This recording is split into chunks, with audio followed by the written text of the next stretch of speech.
4 मार्च 2026 भारत की विदेश नीति की सबसे बड़ी विफलता। स्ट्रेट ऑफ हॉर्मुज, जहां से दुनिया का तेल गुजरता है बड़ी मात्रा में, बंद कर दिया गया है। ईरान का साफ ऐलान, अगर कोई जहाज गुजरेगा तो उसे जला दिया जाएगा।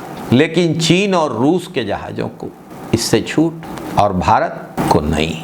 इसका मतलब जो मोदी जी इजराइल गए थे, जो मोदी जी ने तमाम एक्सरसाइज की इजराइल और दीगर देशों के साथ, उसे ईरान ने गंभीरता से लिया है। ईरान का जो नेवी का जहाज भारत के नेवल एक्सरसाइज में आया था, उसे श्रीलंका के तट में अमेरिकी पनडुब्बी ने निशाना बना दिया। श्रीलंका ने साहस दिखाया ईरान के एक और जहाज को अपने बंदरगाह में शरण देने की। इसमें जो ईरान के नौसेना के सदस्य थे उन्हें सुरक्षा देने को, लेकिन भारत इस पर खामोश है। ईरानी नौसेना के जिन लोगों ने आकर भारत की राष्ट्रपति द्रौपदी मुर्मू को सैल्यूट किया था, वे मारे गए। श्रीलंका रक्षा कर रहा है, श्रीलंका जैसा छोटा सा देश, और स्वयं को विश्व गुरु कहने वाला हमारा देश खामोश है।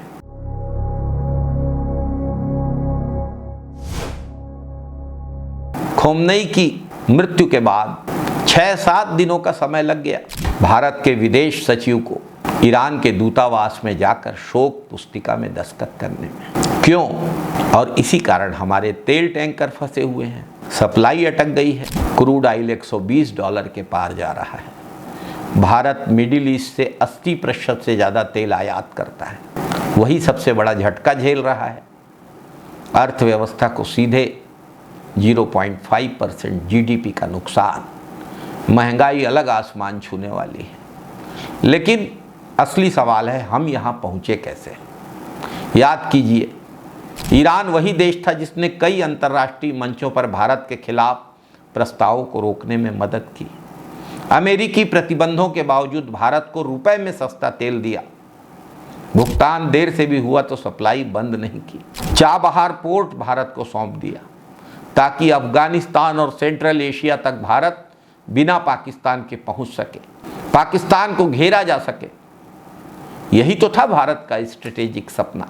लेकिन मोदी सरकार ने क्या किया? अमेरिका के दबाव में आकर चाबहार प्रोजेक्ट को ठंडे बस्ते में डाल दिया। 2026-27 के यूनियन बजट में चाबहार प्रोजेक्ट के लिए 1 रुपया नहीं। पिछले साल 400 करोड़ रुपए थे, इस साल 0। अरबों का निवेश, सालों की कूटनीति, सब कूड़ेदान में चला गया। ईरान के विदेश मंत्री ने स्पष्ट शब्दों में कहा कि भारत का फैसला निराशाजनक है। 28 फरवरी 2026 अमेरिका और इजराइल ने तेहरान में हमला किया। हमले में ईरान के सर्वोच्च नेता अयातुल्ला अली खोमनई, कई टॉप IRGC कमांडर और परिवार के सदस्य खत्म कर दिए गए। दुनिया के कई देशों ने प्रतिक्रिया दी, लेकिन भारत कोई शोक संदेश नहीं, कोई संवेदना नहीं, एक औपचारिक सा बयान तक नहीं। और युद्ध के पहले क्या हुआ? युद्ध के ठीक पहले मोदी जी इजराइल के दौरे पर थे। दुनिया को क्या संदेश दे रहे हैं हम? कि भारत की विदेश नीति अब स्वतंत्र नहीं है। भारत क्या अमेरिका इजराइल ब्लॉक का अनुयायी बन गया है? अमेरिका डिक्टेट कर रहा है कि हम रूस से तेल नहीं खरीदेंगे।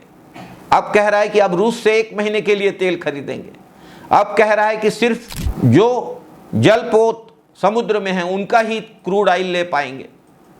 भारत, जो कभी गुट निरपेक्ष आंदोलन का नेता था, जिस भारत की अगुवाई में विश्व के सैकड़ों देश कहते थे कि हम न रूस के साथ हैं न अमेरिका के, वही भारत आज इजराइल और अमेरिका का पिछलग्गू बन गया है। नतीजा देख लीजिए। कहाँ तो हम पाकिस्तान को घेरने चले थे, आज पाकिस्तान, नेपाल, मालदीव, श्रीलंका, बांग्लादेश, म्यांमार एक एक करके चीन के प्रभाव में जा रहे हैं। रूस के साथ रिश्ते भी तनाव में हैं। अब ईरान भी चीन के साथ खड़ा है, रूस के साथ खड़ा है। यानी जिस इलाके में 90 लाख भारतीय काम करते हैं, जहाँ से अरबों डॉलर की आय आती है, वहीं अब हमारे जहाज सुरक्षित नहीं हैं। नहीं गुजर पाएंगे।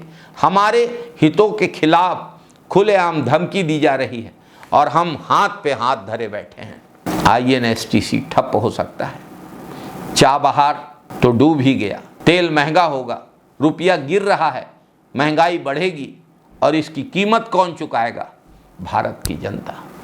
ये सब इसलिए हुआ क्योंकि भारत की सरकार ने स्वतंत्र विदेश नीति को छोड़कर दरबारी नीति अपना ली। दुनिया में सम्मान कमाने के बजाय हमने एक ऐसे खेमे का अनुयायी बना लिया अपने आप को जो भारत का सम्मान नहीं करते हैं, कदम कदम पे अपमान करने वाले बयान देते हैं। याद रखिए, अमेरिका और इजराइल तो अपने हित देखकर पीछे हट जाएंगे, लेकिन भारत की विश्वसनीयता और भरोसा जिसे गहरी ठेस लगी है, इसको वापस आने में लंबा समय लगेगा। एक इंदिरा जी थी भारत की प्रधानमंत्री, जिन्होंने अमेरिका के राष्ट्रपति निक्सन को दो टूक जवाब दिया था। इंदिरा जी ने कहा था, मिस्टर निक्सन, हमारी विदेश नीति भारत के हितों के आधार पर चलती है। किसिंगर बाहर तक आए थे इंदिरा जी को समझाने, बोले आप राष्ट्रपति जी के प्रति क्रूर हो रही हैं। इंदिरा जी बिना संयुक्त पत्रकार वार्ता में शामिल हुए लौट आई थी। आज भाजपा सरकार ने अपनी गलतियों से देश के आत्मसम्मान को चोट पहुंचाई है। भाजपा की विदेश नीति, अर्थनीति में लगातार विफलताओं के बावजूद आंख बंद करके अंध समर्थन करने वाले अंधभक्तों को अब तो चेतना चाहिए। हर गलती को उपलब्धि बताने वाले अंधभक्तों को अब चेतना चाहिए।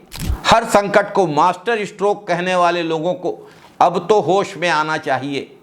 याद रखिए, यदि देश के आत्मसम्मान, देश के गौरव, देश के हितों को नुकसान पहुंचाया जाता है व्यक्तिगत कारणों से, तो इसका असर आने वाली पीढ़ियों को भी भुगतना पड़ेगा।